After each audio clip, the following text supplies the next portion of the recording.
hairstylists can give you guidance, but they will never exactly know your hair unless they've been doing your hair since you were a child and for years. Now you can go to hairstylists, but pick the good ones, because some hairstylists could cut your hair too much or they can just ruin your hair. If you have natural hair good stylists that grade your hair, please go to them and stick to them if you don't want to spend time knowing about your hair. But you are your best doctor, you are your best hairstylist. Learn your hair. Another advice or another mistake I've learned throughout my hair journey is less is more. When I say less is more, you don't have to be spending money on high-end products for your hair to grow or to be healthy. There are some YouTubers, a few YouTubers out there that are, maybe there are many of them, but the ones that I know that don't use much, but their hair is growing like we 22nd century woman. If I don't mess up her name, I'm going to write it down so you guys can see. She only use exclusively organic hair products. Now she owns her hair brand. You see her hair, how her hair is crazily long. You have to know what your hair likes. Maybe your hair only likes organic products. Maybe your hair likes manufactured products, but they don't have to be that expensive for your hair to grow. Even on a budget, you can grow your hair. Get your go-to products and your go-to hairstyles. When I say go-to hairstyles, careful with the trendy hairstyles see on social media. Pulling the edges this much,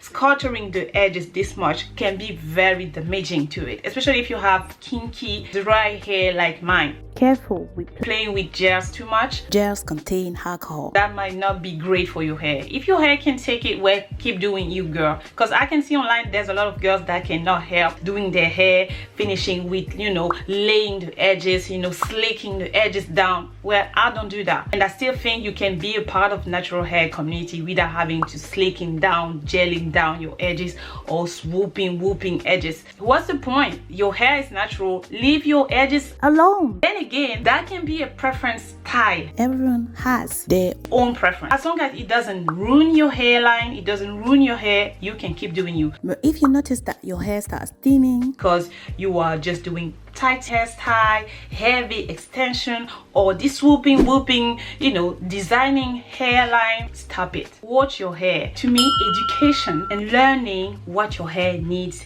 is key to natural, happy hair growth. You will learn better if you take care, you pay attention, you notice about what your hair needs. That means you need to understand if your hair likes water, if your hair cannot stand oils. And when I say oils, there are so many. The main and essential ones are coconut, olive oil, and castor oil. There's plethora type of oils you can use on your hair, but you need to understand how it works. You need to see if your hair cannot stand it. There's a lot of naturals out there that cannot stand any oils on the hair. My hair needs oil. My hair is 4C, it gets dry, it breaks easily, and it needs a little bit of water. So it doesn't matter if the water comes from inside or outside, my hair needs a little bit of water to get manipulated. So educate yourself about your hair. Go online instead of spending time watching others people videos or vlogging or whatever. That's all cool, but spend time searching your own hair. There are so many websites out there that can help you about understanding what natural hair is all about. There are now books, there are even some doctors that wrote books over our hair. And I'm gonna give you another advice, another mistake of mine and my sisters too.